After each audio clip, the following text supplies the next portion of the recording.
Bonsoir et bienvenue dans le podcast Nawafed. Aujourd'hui, une nouvelle fenêtre, un autre sujet et une autre discussion. Une citation d'Anton Tchekhov disait: quel que soit le sujet de la conversation, un vieux soldat parlera toujours de guerre. Je crois que cette citation est bien vraie et je me vois comme ce vieux soldat parce que toujours je vais et je reviens sur le sujet de l'éducation. Eh bien, j'ai lu quelque part sur le net un article très intéressant et j'aimerais bien le partager avec vous. On disait dans cet article, 3 matières scolaires devraient être enseignées pour améliorer le monde. 3 matières devraient être enseignées pour améliorer le monde.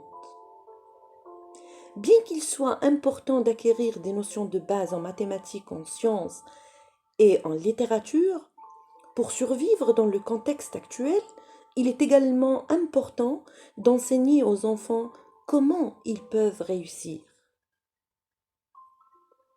Je suis du même avis, parce que réussir, ce n'est pas forcément avoir une bonne note et réussir son examen, réussir à l'école. Mais non, on peut réussir de manière différente dans la vie.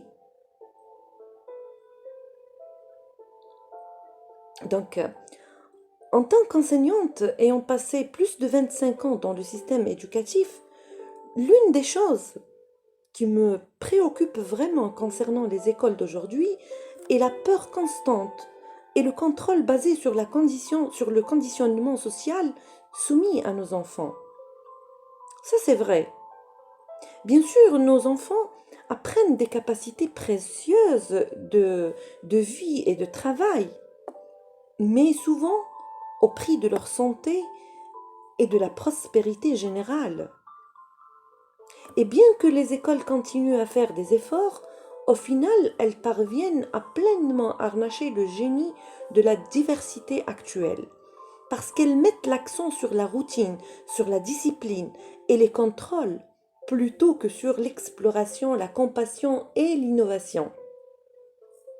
Un autre problème d'aujourd'hui dans l'éducation est que nous n'enseignons tout simplement pas aux enfants ce qu'ils ont réellement besoin de savoir pour réussir dans la vie.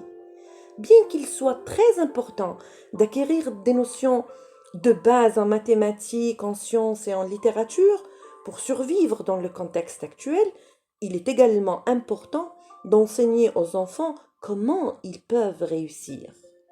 J'ai beaucoup aimé ça. Ce n'est pas moi qui l'ai écrit, mais je vous ai dit déjà que je l'ai lu sur le net et ça m'a beaucoup attiré. Comment, à partir de 3 matières, on pourrait changer le monde positivement? Eh ben, on va voir.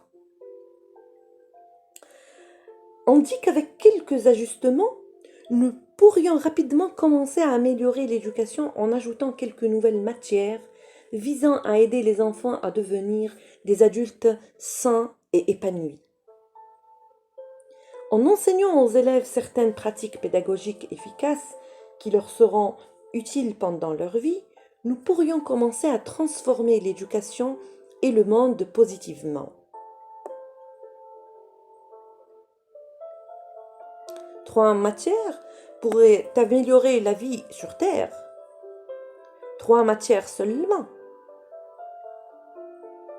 Et on dit que, comme première matière, ça serait la méditation. C'est vrai. La méditation est une excellente pratique dont beaucoup de gens ne reçoivent aucune instruction pour savoir à quoi elle contribue. Eh bien, elle épure le fouillis de pensées anxieuses et aide les gens à se concentrer et à stimuler leur santé mentale et physique. Les effets positifs de la méditation sont bien connus. Ce serait tellement merveilleux si chaque matin les apprenants avaient 10 minutes de méditation basée sur la conscience avant de commencer leur journée scolaire. Ils commenceraient leur journée centrée et pacifique, plutôt que précipitée et dispersée. je pense que cela aurait des effets considérables sur les gains d'apprentissage ainsi que sur le comportement. De plus, ce serait facile de mettre 10 minutes de méditation en œuvre. Vous savez, d'après mon expérience, la plupart des enseignants ont besoin de quelques minutes au début du cours pour constater le taux de présence des élèves, par exemple. Et beaucoup d'entre eux donnent déjà un travail en silence afin de préparer les élèves avant le cours. Eh bien, c'est très simple. On pourrait peut-être remplacer ces activités par la méditation, qui pourrait être une démarche rapide et sans faille pour commencer à améliorer le système éducatif. Comme deuxième matière, la bonne alimentation. Pourquoi les écoles n'enseignent-elles pas à nos enfants comment prendre soin de leur corps? C'est très important. Nous ne parvenons pas assez à éduquer nos enfants sur l'importance des aliments riches.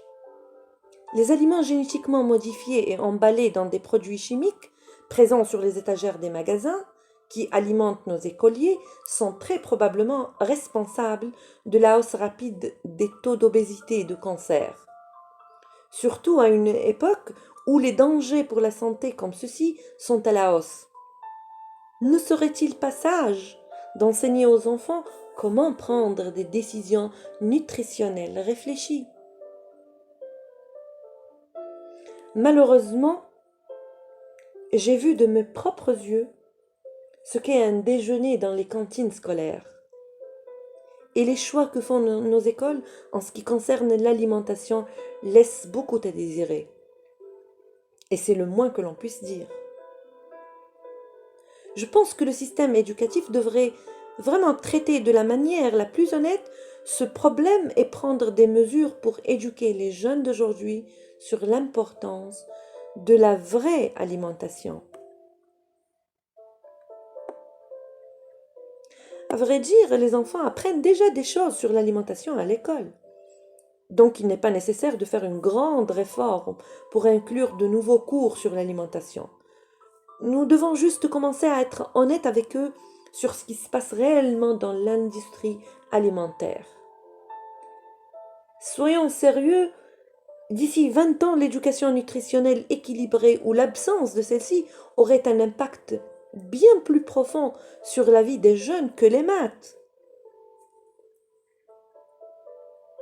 Problème à prendre au sérieux. Troisième matière, dirait l'article, la loi de l'attraction. Dès l'enfance, on nous met en tête qu'il y a des règles à suivre et une voie très spécifique à emprunter si nous voulons réussir dans la vie.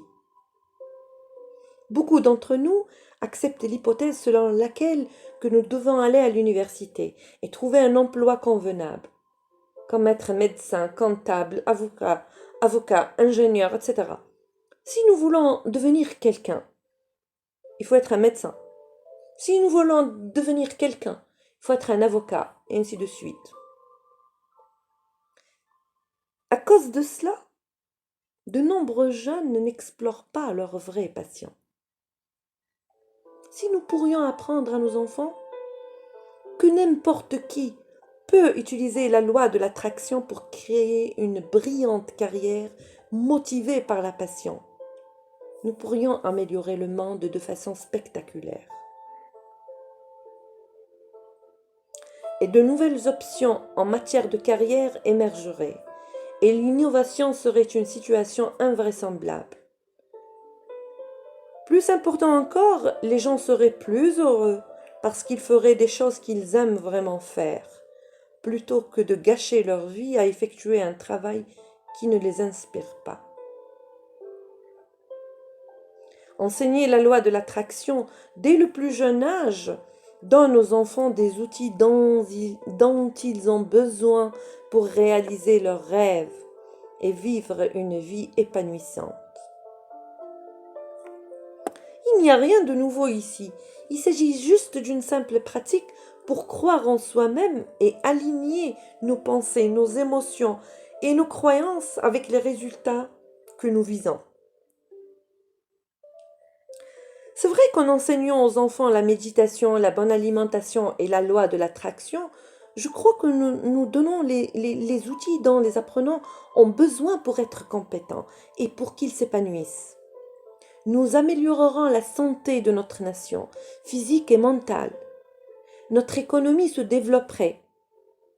Plus de gens auraient des carrières et il y aurait plus de carrières innovantes et passionnées, avec des citoyens plus heureux, plus sains et plus prospères. Nous serions probablement plus aptes à réduire le taux de violence et de la criminalité.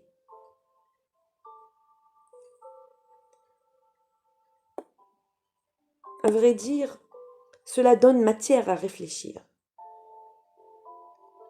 Il faut se demander si oui ou non nous voulons contribuer à un système qui nuit au lieu d'aider. En tant qu'enseignante et mère, en tant qu'être humain,